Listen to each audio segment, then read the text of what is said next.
Autobahn, bonjour. Bienvenue dans un nouveau test complet. Aujourd'hui, on va vous montrer le Renault Express, son histoire, son origine, sa motorisation. Donc j'espère qu'on vous a pas trop manqué. Parce que nous, pas du tout, hein, vraiment. Et sur ce, on va tout vous montrer.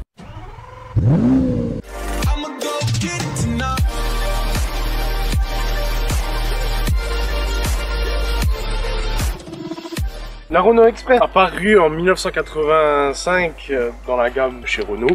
Elle a été fabriquée de 1985 à 2000. Elle a été fabriquée par la marque Renault, donc je pense que vous en doutez bien. Comme le disait mon cher collègue, sortie en 85, la Renault Express a été produite pour remplacer une Renault 4 fourgonnette vieillissante, un peu antique même dirais-je. Elle a rencontré un franc succès parce que un an plus tard, dès 86, elle a été survendue. Vraiment, tout le monde la voulait. Elle a marqué sa génération. L'Express et la Super 5 se ressemblent beaucoup. Notamment l'Express a le même soubassement que la Super 5, qu'elle a le même train avant que la Super 5 et le train arrière vient de la Super 5 GT Turbo. Donc on disait qu'elle ressemblait vraiment beaucoup à la Super 5. Pas look, hein. Ouais, non, mais à l'intérieur et le soubassement. Et c'est pour ça que aussi l'Express visait plus la clientèle urbaine comparé à la C15 qui elle ciblait une clientèle campagnarde. La version utilitaire donc de cette magnifique Renault Express disposait déjà de 2 sièges avant de série qui sont rabattables pour pouvoir accéder à l'arrière si vous avez des sièges à l'arrière. On avait le choix en option bien sûr entre une caisse tôlée avec des custodes en option ou une caisse dite vitrée. En option également vous pouviez avoir comme sur cette-ci, une galerie pour pouvoir, par exemple, je sais pas, vous travaillez dans le BTP, vous avez besoin de planches de bois, ça rentre pas dans le coffre ou ça dépasse de trop, vous avez une galerie. Certaines étaient même équipées d'un girafon. C'était une espèce de mini coffre par-dessus, c'est-à-dire sur la longueur en dessous, juste en dessous de toi, pour y ranger encore d'autres choses. Voilà, en gros, vous avez un deuxième, si vous préférez, coffre au niveau du plafond arrière. C'est comme, je sais pas si vous avez vu les coffres de toit pour ceux qui partent en vacances, c'était ça mais intégré en plus petit dans la caravane. Intégré directement à la voiture. Voilà. Notamment sur celle-ci, vraie 5 places à l'intérieur avec une banquette rétractable qui avait en option. D'aujourd'hui, on peut rigoler un petit peu, mais ce qu'il y avait dans l'option, c'était l'autoradio.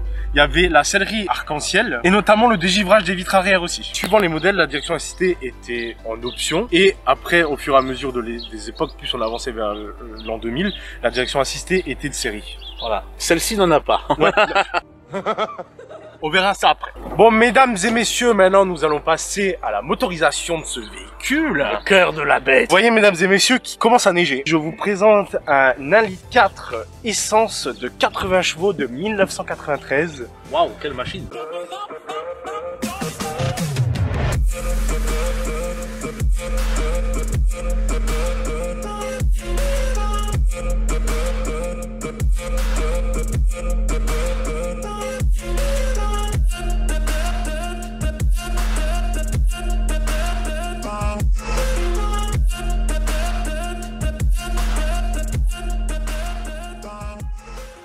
Moi, ce qui me fascine un petit peu, c'est que la boîte de vitesse ainsi que l'embrayage est plus gros que le moteur. C'est ça. Ça, c'est un boîte à air avec, en fait, le filtre, c'est un espèce de rond. Tout à fait. Je crois même qu'on peut le montrer.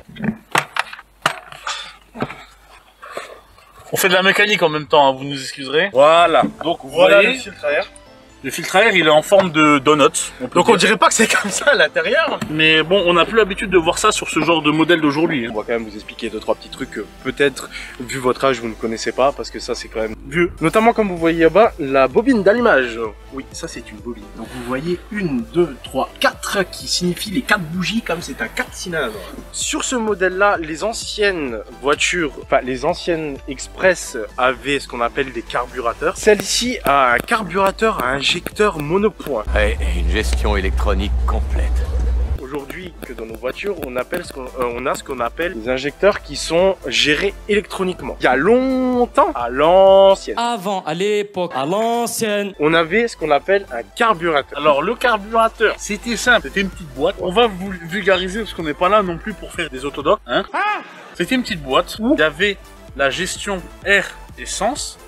C'est-à-dire un côté l'air, un côté l'essence, qui répartissait depuis cette cuve dans les 4 chambres. Aujourd'hui, les injecteurs, c'est un injecteur, une bougie par chambre. Par cylindre. Voilà, en gros, vous avez 6 cylindres, vous avez 6 bougies, 6 injecteurs. Voilà, alors qu'avant, si vous aviez un 6 cylindres, la cuve, c'est-à-dire le carburateur, se déversait vers les 6 cylindres. Le carburateur était, donc comme je vous ai dit, mécanique. Et en fait, il était directement relié par un câble à la pédale d'accélérateur. Dès que vous appuyez sur l'accélérateur, il y avait ce qu'on appelle un papillon qui s'ouvrait pour faire rentrer le mélange air-essence dans la chambre de combustion. Ensuite, les injecteurs, bon, c'est géré électroniquement, mais c'est la même chose entre guillemets que le carburateur.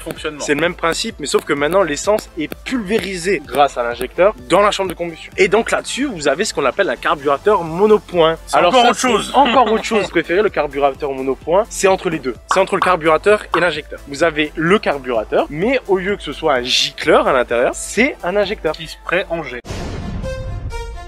C'est vrai que pour certains qui sont un peu plus jeunes, ça peut paraître être des bizarreries. Il y a une chose que j'adore sur les anciennes, c'est l'espace. C'est-à-dire si vous voulez bricoler, là, l'ampoule pour venir la chercher, c'est tranquille.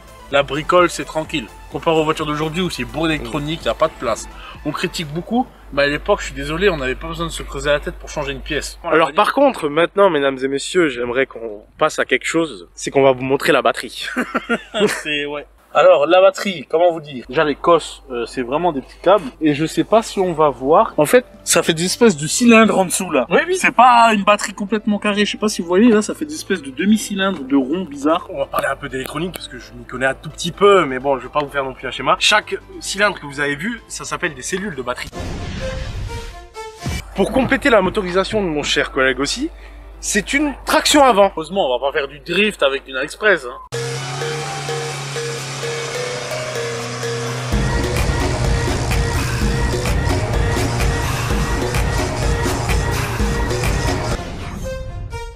Les suspensions avant sont indépendantes, donc il s'agit d'un système de frein hydraulique mixte, frein à disque à l'avant, frein tambour à l'arrière, le tout géré par un servo-frein à dépression. Il faut savoir, l'Express a existé dans une version électrique qui est immensément rare. Depuis 1982, la régie Renault planche sur la voiture électrique. Résultat concret de ses recherches, ce véhicule break, baptisé Renault Express, fabriqué dans les usines de Billancourt. Cette traction avant, propulsée par un moteur à disposition transversale, ne présente aucune caractéristique révolutionnaire, notamment les batteries. Un bloc de 18 unités. Si vous la trouvez, dites-nous, on fait un essai. Alors, mesdames et messieurs, après maintes et maintes explications sur cette magnifique voiture, il y a beaucoup de choses à dire aussi. Oui, c'est vrai. Maintenant, nous allons passer à l'essai routier. Bienvenue. Bienvenue à l'intérieur de Inside the Vehicle. Bienvenue dans l'Express de 1993. Alors, vous voyez derrière quand même l'immensité du coffre. Sur le coffre, une caisse plutôt. Alors pour l'instant, comment ça se roule? Bah écoute, pour l'instant, franchement, sans la direction assistée, c'est un petit peu chaud. De toute façon, tu vas voir dès que tu vas l'essayer. Oui. Parce que moi, je l'ai déjà roulé, mais Jessie va l'essayer pour la première fois. Jamais touché. Et en fait, c'est vrai que sans direction assistée, c'est vraiment très difficile. On va pas se mentir. Je t'avoue, ce qui me fait le plus peur, c'est la boîte à côté aussi. Non, la boîte, ça va encore. Les vitesses se passent très bien, la boîte est très bien. Franchement, c'est juste un petit peu la direction, je dirais le châssis. Mais bon, après, c'est pas quelque chose pour faire un rallye, c'est carrément utilitaire, quoi. Vraiment, ouais, bah oui. Pour ramener des choses, pour stocker des choses derrière. Un peu comme le 307, quoi. Un peu comme le 307, mais en beaucoup plus grand. Oui, et en beaucoup plus vieux. Et en beaucoup plus lourd aussi. Ouais. Parce que franchement, on sent à mort le poids. Tu vas voir après, le poids, on le sent beaucoup. C'est pas la première fois que je la roule, comme je vous l'ai dit. J'ai déjà roulé énormément beaucoup de voitures. Et franchement, c'est quand même un véhicule qui se roule assez bien, qui se prend facilement en main, qui est utile, d'où le nom utilitaire, oui. Qui est utile. Alors, qu'est-ce qu'on a là-dedans? Alors, déjà, pas les vitres électriques, c'est un moulin. C'est un moulin. Nous avons des options, parce qu'en fait, ce véhicule appartient à mon papa. Et en fait, on a des options que mon papa a mis dedans, notamment les petites lampes. Les options Guy, j'aime appeler ça. Parce que mon père s'appelle Guy. Là, notamment, on a tous les cadrans, tous les voyants super bien. C'est propre, donc il n'y a pas de contour, c'est uniquement le compteur vitesse. Vous avez beaucoup de voyants, de défauts, de clignotants, de tout ça. Alors, très cher, tu as dit que tu as roulé beaucoup de voitures. Pourrais-tu nous faire un florilège explicatif en 5 voitures? Moi, j'ai roulé dans ma vie. Alors, faut dire que j'avais commencé avec la 306 bleue que vous avez aussi vu dans le 200W de vidéo. Je vais y arriver. J'ai roulé l'Audi A4 de monsieur, j'ai roulé une 205 de mon père, j'ai roulé l'Express, j'ai roulé une Toyota GT86, j'ai roulé une Subaru, Impreza WRX 2,5 litres turbo, 9 de 2007, ma Audi A3, hein, la 307, bon, après tous les véhicules qu'on a vus dans nos vidéos. Hein. J'ai roulé notamment aussi une Fiat Punto. Alors faut savoir que moi, Renault et italienne, c'est pas Ah, on n'est pas copains. Et toi, t'as roulé quoi comme véhicule? Bah, comme j'ai dit, la liste va être beaucoup plus courte. Alors, tous les véhicules de tournage, bien évidemment, bah, ça fait partie le véhicule de tournage Maha 4 que j'ai toujours, ce qui est mon véhicule daily. 3008. J'ai roulé un Fiat camion frigo. J'ai roulé beaucoup de véhicules utilitaires, genre des Master, des Express, des Kangoo, via mes travails. Mais sinon, en voiture lambda, les voitures tournage et un 3008. C'est tout ce que j'ai roulé C'est laquelle la préférée? Ma préférée, en vrai, c'est pas objectif, mais c'est ma A4. Ouais. Parce que c'est mon petit bébé, c'est ma première voiture. C'est toujours ma première voiture, j'en ai pas eu avant. C'est la première voiture que j'ai eue. Et franchement, elle a quelques problèmes mécaniques, elle broute un peu et tout, parce qu'elle est vieille et tout. Hein. Mais franchement, je la trouve confortable, bien pour son époque. Après, la plus moderne et la plus confort que j'ai roulé, c'était la 3008. C'était une des meilleures voitures, en moderne, confort et tout. Il y a l'Opel Zafira aussi, que moi j'ai beaucoup aimé. Ah oui, c'est une sacrée voiture quand même, l'Opel Zafira. Qui était aussi à mon papa. On fait les voitures de papa ici. Est-ce que tu as entendu le clignotant? Oui. Ça, c'est une option que mon papa a mis aussi. Écoutez. Pourquoi mon papa, il a mis des bip bip au clignotant? Alors, faut savoir que mon père est assez vieux. Et aussi un petit peu malentendant, donc problème d'oreille. Et du coup, il n'entendait pas le clic-clic du clignotant. Donc, il a mis des toutes petites, voilà.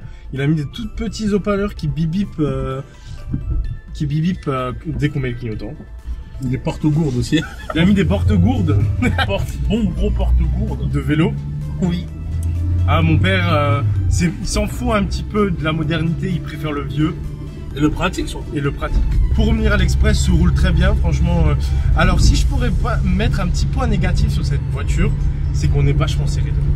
Oui. Bon, nous deux, on est assez large. Hein. Oui, on est des belles bêtes, hein. On va pour pas dire gros. Oui, on n'est pas des skinny du tout, hein. On est assez serré quand même. Donc, si Jessie détend ses jambes, je peux plus passer de vitesse. Alors là, on va tester un petit peu la direction. Voilà, la direction. Ça tangue un peu, ça tangue penche, un petit peu là. Le véhicule penche du côté quand même, hein. Je sais pas ce que ça va rendre à la vidéo. Si le son a changé, c'est normal. Parce qu'on est à l'intérieur. Et vu le bruit qu'il y a dedans, on a changé de micro. On n'a pas pris le même micro qu'à l'extérieur. Pour éviter qu'on entende tout, parce que nous, à notre oreille, déjà, on entend tout. Voilà. C'est donc, comme on a dit, c'est une caisse tollée. Alors quand on roule comme ça, normalement, on va dire la direction assistée, enfin la non-direction assistée, on la sent pas vraiment. Mais quand on va plutôt faire des demi-tours, des ronds-points ou des virages un peu plus serrés, là, je vous dis... c'est la hasse. C'est la hasse. Moi, j'ai pas roulé, donc du coup, j'en rigole. Mais je pense que pour un demi-tour manœuvré, tu sais, quand vous mettez vraiment 2 tours de volant, il y a intérêt d'avoir des bras, quoi. Jesus Christ on a motorbike. Allez, Jessie.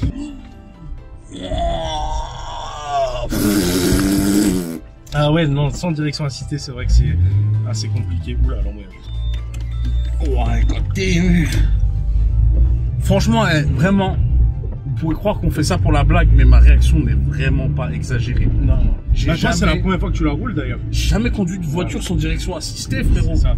C'est voilà, par exemple, vous voyez là, je suis dans un petit virage fluide, c'est pas ça ce qui dérange. Dès que vous dépassez le premier tour de volant, c'est là où ça commence à chier les bulles.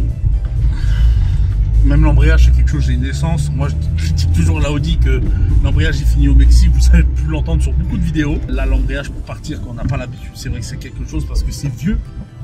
Et même, il n'y a pas une réponse immédiate à la pédale d'accélération. Pour résumer, c'est une voiture très bien, très pratique, très fiable. Mais vraiment... Ah oui, la fiabilité, vous n'aurez pas de problème, hein. Voilà, mesdames et messieurs, ce test complet est maintenant terminé. J'espère que cette vidéo vous aura plu. Vous voyez qu'il y a eu plusieurs caméras cette fois-ci dans la vidéo. J'espère que tout ça, ça vous a plu parce qu'on a essayé de faire autrement cette fois-ci, de faire d'apporter du changement. D'apporter du changement, exactement, de se renouveler et peut-être même d'évoluer. N'hésitez pas à vraiment, on vous dit sincèrement de tout le cœur, à vous abonner à cette chaîne. Ça nous aiderait beaucoup, ça nous ferait énormément plaisir. N'oubliez pas aussi l'adresse mail. Tout sera dans la description. Tout sera dans la description, mais n'oubliez pas, si vous avez une voiture, si vous voulez qu'on l'essaye, si vous êtes dans la région Lorraine, on viendra la tester avec plaisir. Vous pourrez apparaître dans la vidéo ou non, comme vous voulez. Donc n'hésitez pas, abonnez-vous, petit commentaire. Sur ce, on vous souhaite une bonne journée ou une bonne soirée. Mesdames et messieurs, prenez soin de vous. Bisous et abonne-toi, chacal. Bisous.